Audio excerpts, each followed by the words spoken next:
മിക്സിയുടെ ജാറിലേക്ക് 1/2 കപ്പ് നാളികേരം ഇട്ട് ഒന്ന് നന്നായി ക്രഷ് ചെയ്തെടുത്തതിന് ശേഷം അതിലേക്ക് 1 ടീസ്പൂൺ മുളക് പൊടി, 1/2 ടീസ്പൂൺ മഞ്ഞൾപ്പൊടി, 1 നുള്ളി ജീരകം, 2 കുരുമുളക്, 3-4 ചെറിയ ഉള്ളി, 2-3 വെളുത്തുള്ളി അല്ലി അതുകൂടി ഇട്ട് 1/4 കപ്പ് വെള്ളവും ഒഴിച്ച് നല്ല പേസ്റ്റ് രൂപത്തിലൊന്ന് അരച്ച് റെഡിയാക്കി വെക്കുക.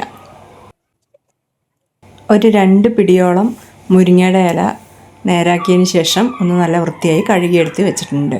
ഒരു ചട്ടിയിലേക്ക് അരച്ചെടുത്ത ഈ നാളികേരക്കൂട്ട് ഒഴിച്ച് കൊടുത്ത് 1 കപ്പോളം വെള്ളവും ഒഴിച്ച് ഒന്ന് നന്നായി ഇളക്കി കൊടുത്ത് കുറഞ്ഞ തീയിൽ 2 മിനിറ്റ് ഒന്ന് തിളപ്പിച്ചെടുക്കുക. ആ മഞ്ഞളിൻ്റെയും വെളുത്തുള്ളിയുടെയും എല്ലാം പച്ചമണം വിടുന്ന വരയ്ക്ക് കുറഞ്ഞ തീയിൽ ഒന്ന് തിളപ്പിച്ചെടുത്തതിന് ശേഷം അതിലേക്ക് 1 ടീസ്പൂൺ ഉപ്പിട്ട് കൊടുക്കുക.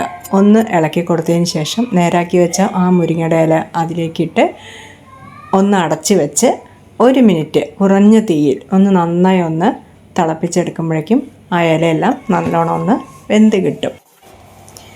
പിന്നീട് അതിലേക്ക് വെള്ളം പോരാൻ തോന്നുകയാണെന്നുണ്ടെങ്കിൽ കുറച്ച് വെള്ളം കൂടെ ചേർത്ത് ഒന്ന് തിളച്ച് വന്നതിന് ശേഷം അടച്ച് വയ്ക്കുക. ഇനി അതിലേക്ക് ഒരു പാൻ അടുപ്പിലേക്ക് വെച്ച് 1/2 ടേബിൾ സ്പൂൺ വെളിച്ചെണ്ണ ഒഴിച്ച് 3-4 വെളുത്തുള്ളി ചതച്ചതും 2-3 ചെറിയ ഉള്ളി ചതച്ചതും കൂടി ഇട്ട് ഒന്ന് മൂപ്പിച്ചെടുത്തതിന് ശേഷം നമ്മുടെ ഈ കറിയിലേക്ക് ഒഴിച്ച് കൊടുത്തു കഴിഞ്ഞാൽ നല്ലൊരു മുരിങ്ങയില കറി റെഡിയായി. ചോറിനും ചപ്പാത്തിക്കും എല്ലാം ഉപയോഗിക്കാൻ പറ്റുന്ന ഒരു നല്ല മുരിങ്ങയില കറി.